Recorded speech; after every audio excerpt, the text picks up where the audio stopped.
Dear learners, greetings. Today I am going to present a very interesting topic, and that is colonial education, schools, colleges and universities. So how in the colonial period, when we were ruled by foreigners, how the growth of schools, colleges and universities in fact was there, how schools, colleges and universities were established, and how colonial role in fact promoted education in our country. So if you see, colonial education in India was introduced mainly by the Britishers during their rule from 18th to 20th century. So definitely there were some other rulers also in some other part of the world, like Portuguese in Goa, and similarly French in some part of the country, and Danish people in some part of the country. But since main influence was of Britishers, so definitely we will say that mainly the influence came from the Britishers. This colonial education basically transformed traditional learning systems into Western style institution. So if you see, Indian education system, one of the oldest in the world, So our philosophy, our thinking was like this: sa vidya ya vimukte. That is, education is that which gives us emancipation. So education is that which creates humbleness in you. And our education system definitely was not based on examination. Our education system was not heavily bookish. Our education system was not mechanical.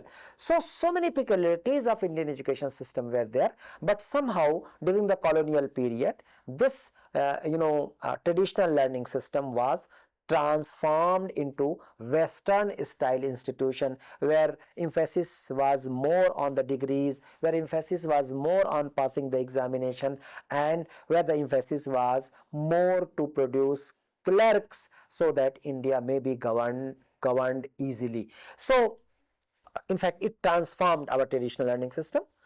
Its goal was to create an administrative class loyal to the British government. So in the colonial period, mainly the main officers, the important officers, definitely they were Britishers, but somehow in order to rule over India, they needed an army of clerks who can do certain kind of a bridge between Indian masses and their British rulers. So they needed that class, and that class which was definitely loyal to this British government. So it was the goal of the colonial education system.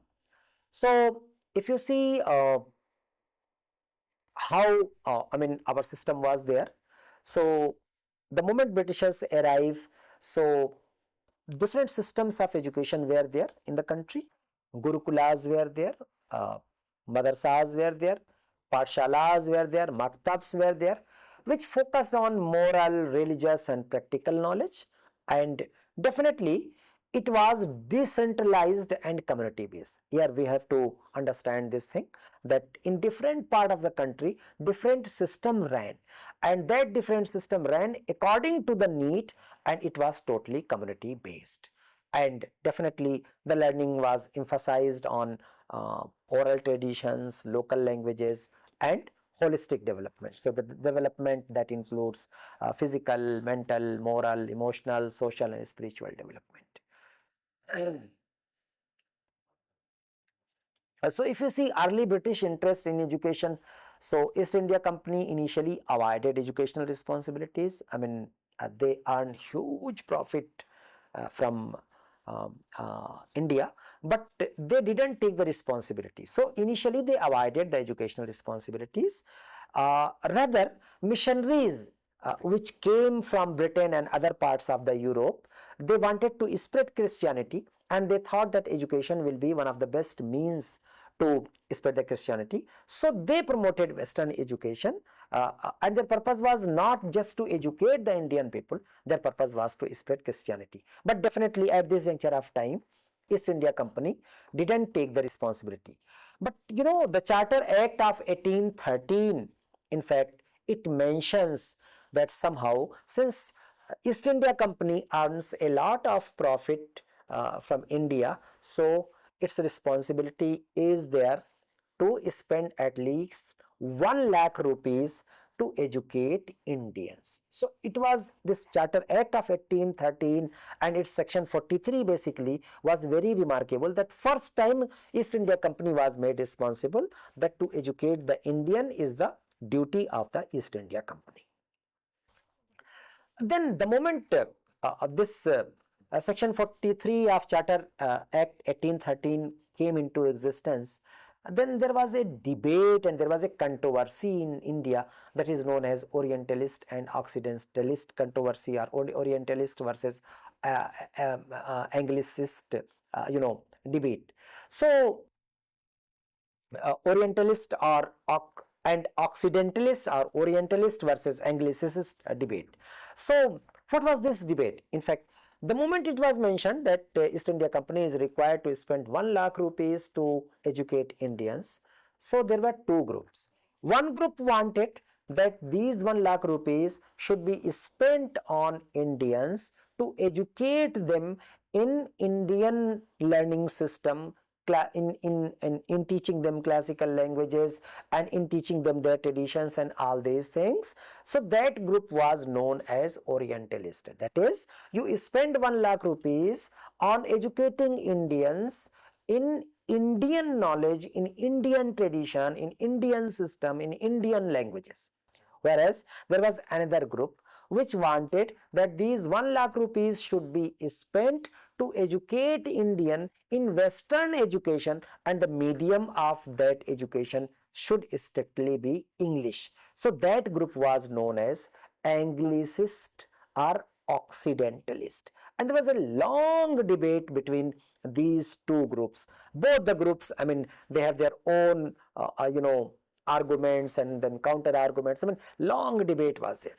So the next Charter Act was about to come in 1833, and in these 20 years, this controversy could not be resolved. That is, how to spend 1 lakh rupees to educate Indians.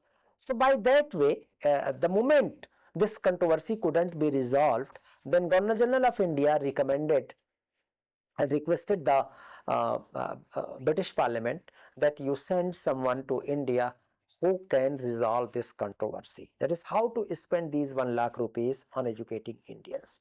So to resolve this controversy, a literary person, you can say a scholar of Britain, Lord Macaulay, came to India in 1834, and in 1835 he submitted his famous minutes, and in that, in fact, he favored English education. So Macaulay said there is no need to spend 1 lakh rupees to educate Indians in Indian traditions, in Indian languages. Rather, educate Indians in Western education, and the medium of that education should strictly be English. And why English should be the medium of the instruction? Because English is the language of rulers, English is the language of international trade, and English vocabulary is much more in comparison to the Eastern languages like Sanskrit and Persian and other languages. So Macaulay wanted a education system in which the medium of instruction should be English. Now, after Macaulay's famous minutes, Lord William Bentinck, who was the Governor General at that time, in fact, he accepted these minutes, and finally an act was passed. That act said that English should be the medium of instruction. That act focused on literature and science of the West. That is, Indians will be taught the literature as well as the science of the West, and it aimed to create a class of Indian in blood and color, but English in taste and intellect. Basically, Macaulay wanted to create a class in India. So those Indians, by birth they will be Indian, but in everything, so far as their liking, their disliking, their taste, their attitude, their aptitude, their intellect is concerned, they will be English. And this class definitely will be loyal to the British ruler, and through this class, British rulers will rule India smoothly. Now, how the development of schools happened during the colonial rules? So definitely schools were modeled after British systems, and British systems always have structured curricula. At that time the British schools have structured curricula. So we also have the curricula. Our traditional system of education also has the curricula, but it was not formalized, institutionalized and structured. As I have mentioned earlier, that it was community based, it was need based, and it differed, I mean, in different parts of the country. But British system was more structured, more formalized. So the schools now opened in India, they were modeled after British systems with structured curricula. Their emphasis was on 3 R's, that is reading, writing and arithmetic, that is arithmetic. And vernacular schools definitely declined. I mean, their importance was reduced, their number was reduced, and since they didn't have any government support, so slowly and slowly those vernacular schools declined, and English medium institutions, English medium schools particularly were on rise. They were expanded, they were more in numbers established, and the enrollment in these schools slowly and slowly also increased. So Wood's dispatch.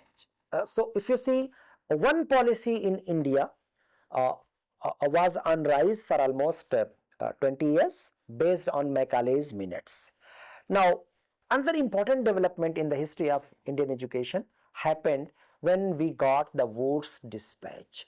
So Charles Wood was a company official, and he sent his famous dispatch in 1854, and in which he talks about so many things, and one thing he recommended, that vernacular languages should be promoted, vernacular knowledge should be promoted, and somehow the British government in India should be more liberal in giving the grant in aid and all those things. So that's why some of the historians even have mentioned this Wood's dispatch as the Magna Carta of English education in India. I mean, it's something very important. It's a very important document.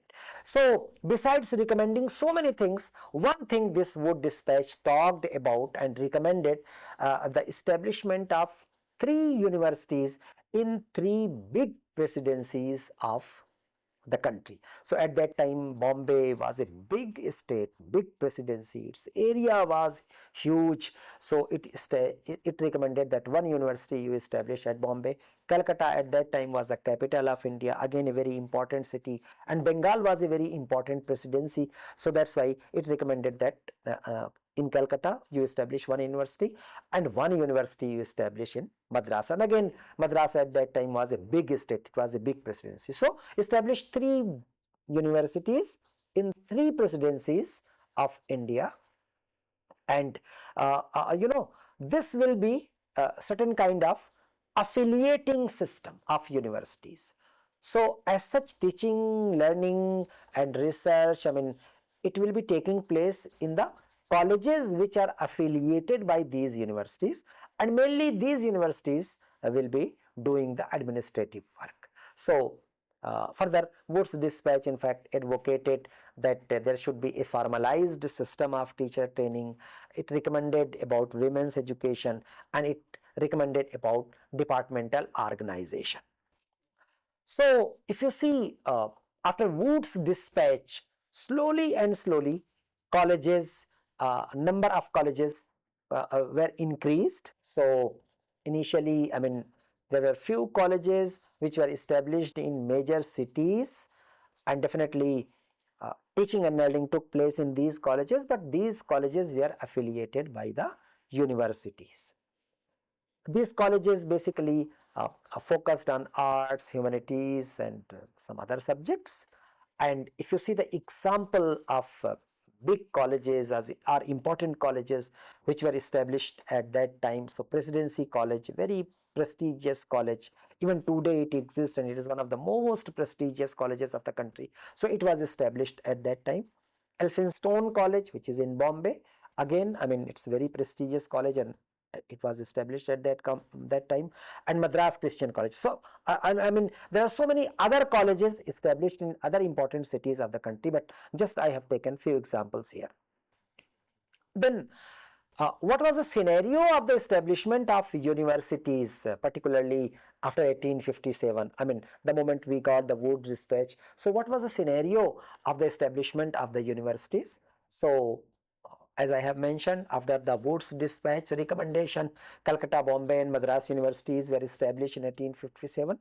Then one significant development came in 1882. Punjab University in Lahore was established, and later on, if you see, it became one of the important centers in the country, where particularly freedom fighters and writers and literary persons, I mean, all these people, it was a hub. It became later on a hub of these activities. So establishment of Punjab University was an important development.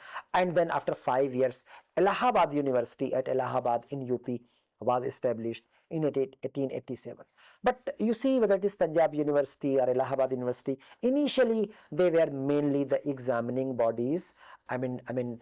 Teaching and learning actually took place in the colleges which were affiliated by these universities. Only later on, teaching, learning and research started in these universities. So as the universities at Calcutta, Bombay and Madras were mainly the affiliating universities, in the same way Punjab University and Allahabad University also were affiliating university, but later on, teaching, learning and research all were started at these universities.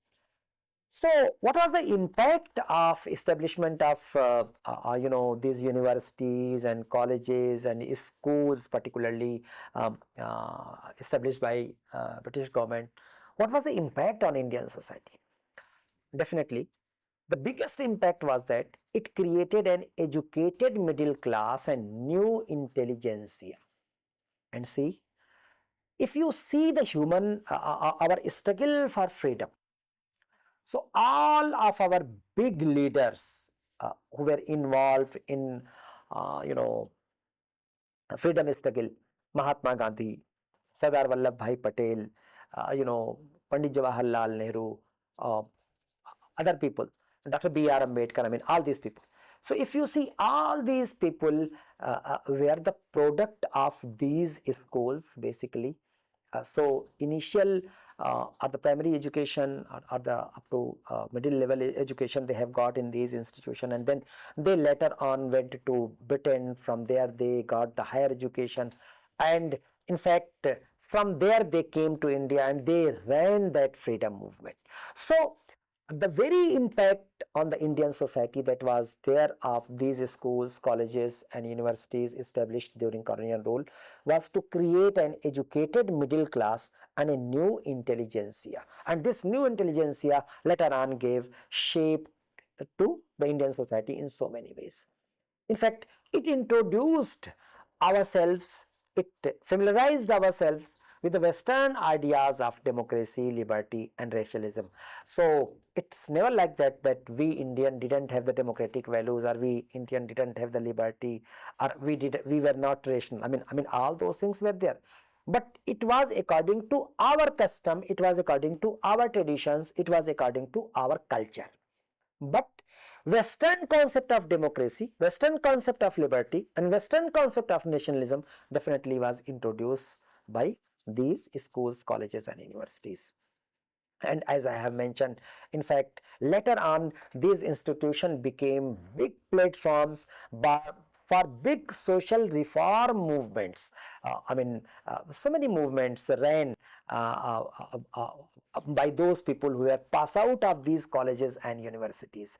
So the moment those people who were educated in these colleges, they went to Britain for further studies, for higher studies, they saw over there that no exploitation is there in the society. People have their own will, people have their own right. So later on when they came to India, somehow they ran those nationalist movements. They ran not only the nationalist movement, rather they ran various reformist movements also. So in a nutshell, if you see on Indian society, somehow these schools and these colleges and these universities have deep impact. Let's proceed.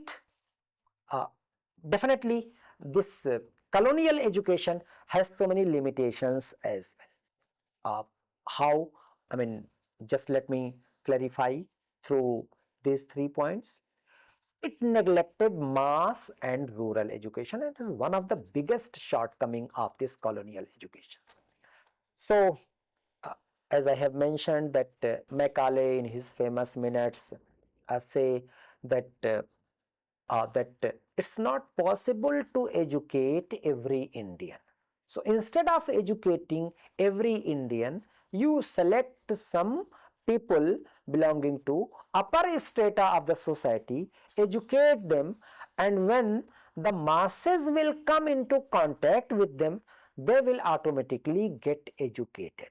So this theory is known as downward filtration theory. So educate few people only. The moment the masses will come into contact with these few educated people, automatically they will get educated. So there is no need to make a provision of mass education.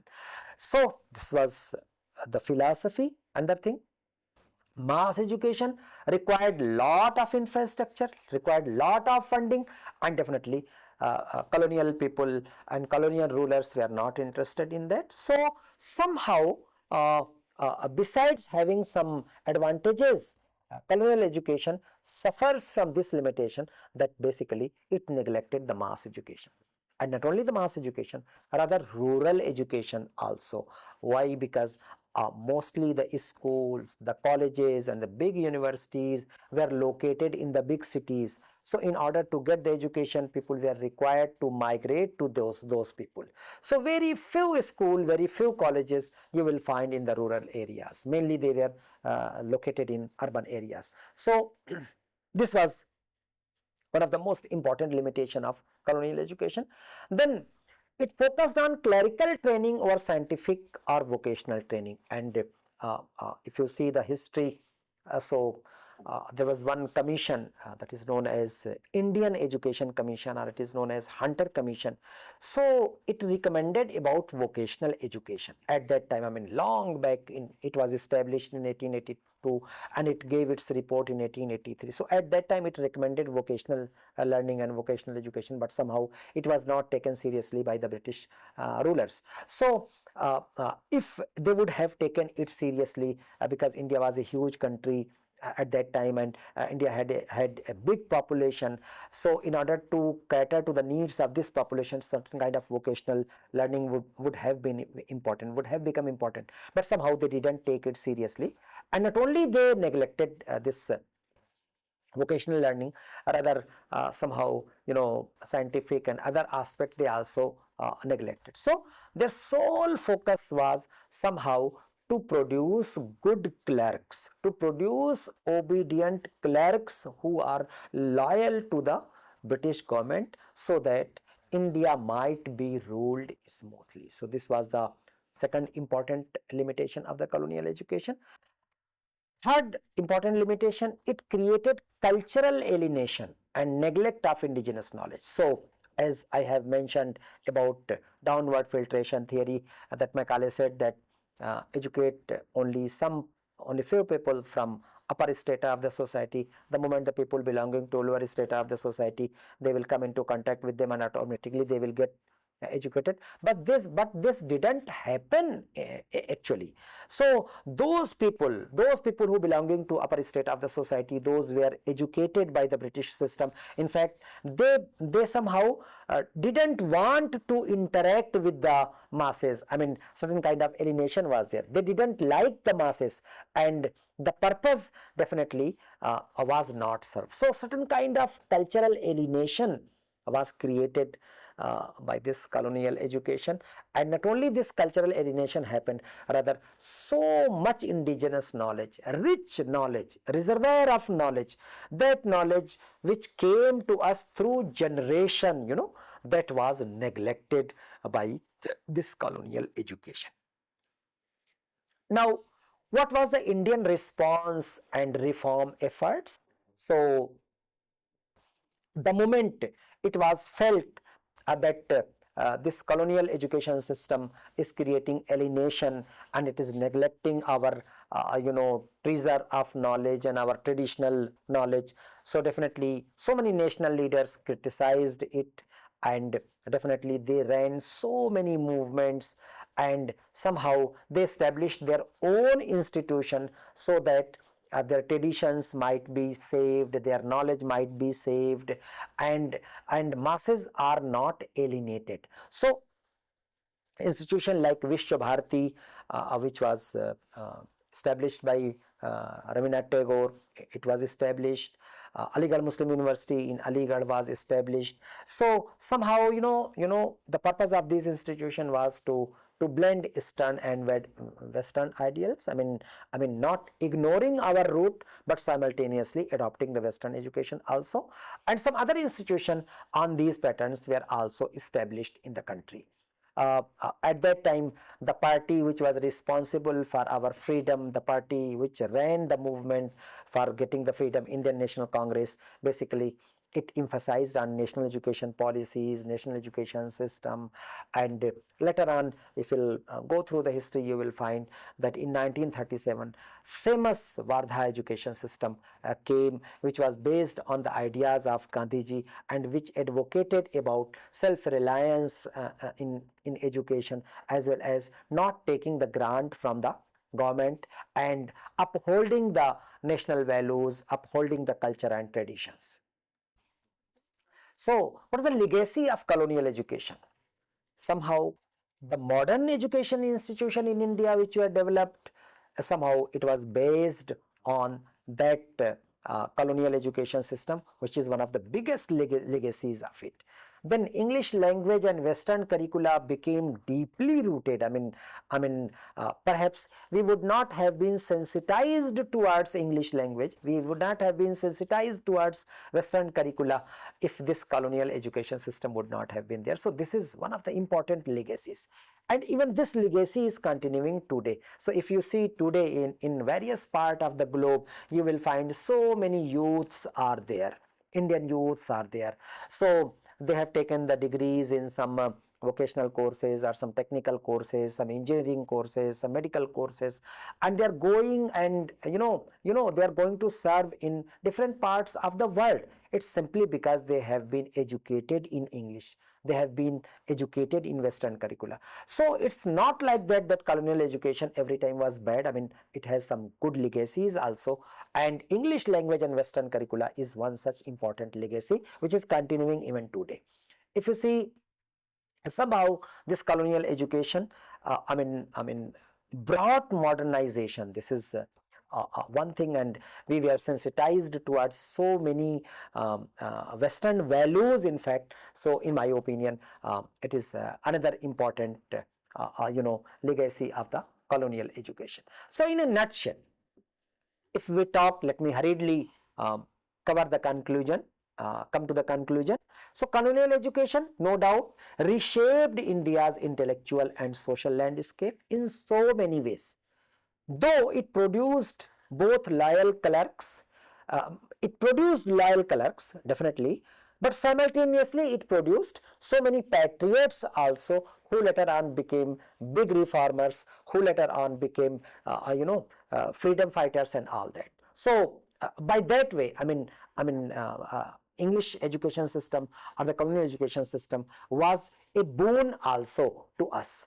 And then definitely the challenge after independence was to Indianize education while retaining its modern framework. So the moment we got independence in 1947, the challenge was before us to Indianize education. That was one of the biggest challenges, and simultaneously Indianizing education system but retaining its modern framework also. And I think the successive governments that came in India after the independence, by making so many educational policies, they continued this. So first education policy that came in India in 1968, then we have another education policy in 1986, then recently we have got one education policy in 2020, and by that way, in fact, this challenge was met, that we Indianize our education system, we are keeping on Indianizing our education system, but simultaneously we are retaining its modern framework as well. So thank you very much for listening to me. It's enough for today. I will come with some other topic. Have a great day.